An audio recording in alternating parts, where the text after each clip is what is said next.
Barakam aka, xursandmisiz? Baraka. Barakasini bersin. Assalomu alaykum. Va nihoyat do'stlar, mashinamni sotdim.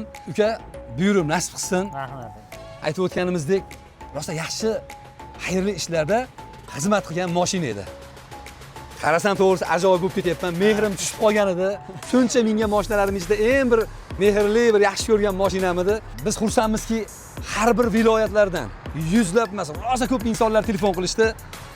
E'tiborlaringiz uchun rahmat. Nasib ukamiz ekan. O'zi ukamiz shu mashina furush ekanlar. Endi shu borada bir narsani aytib o'tib ketishdi, lozim deb topdim. Sababi siz meni orintirmasdan oldingiz, endi siz orintirmay ham shunaqa bir odamlarga muomala qilasiz deb gumon qildim.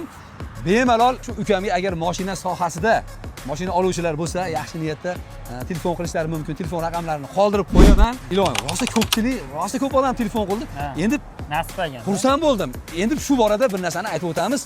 Mashina sotadiganlar bo'lsa, bemalol bizga murojaat qilaveringlar. Telefonlashmadigan hatto. Telefonlashmadigan, bu jarayonda bir qizig'i bo'lganini aytib o'tamiz. Men magazinga to'xtagan paytim xarid qilib chiqasam, ukamiz kelib qoldilar. Shu yerda kelishdik, ko'rishdik. Mana baraka qilib, hozir savdo qilib turibmiz. Shunaqa mashinamni sotaman desalaringiz, qo'limizdan kelganicha obzor qilib, sotuvga qo'yib beramiz, xudo xolasa. Salomat bo'linglar, kuzatishda davom etinglar. Uka, lekin mashinaga qaramasdan xayrlashib ketkim kelyapti. Qani men yoqib qo'yamiz, xudo xolasa.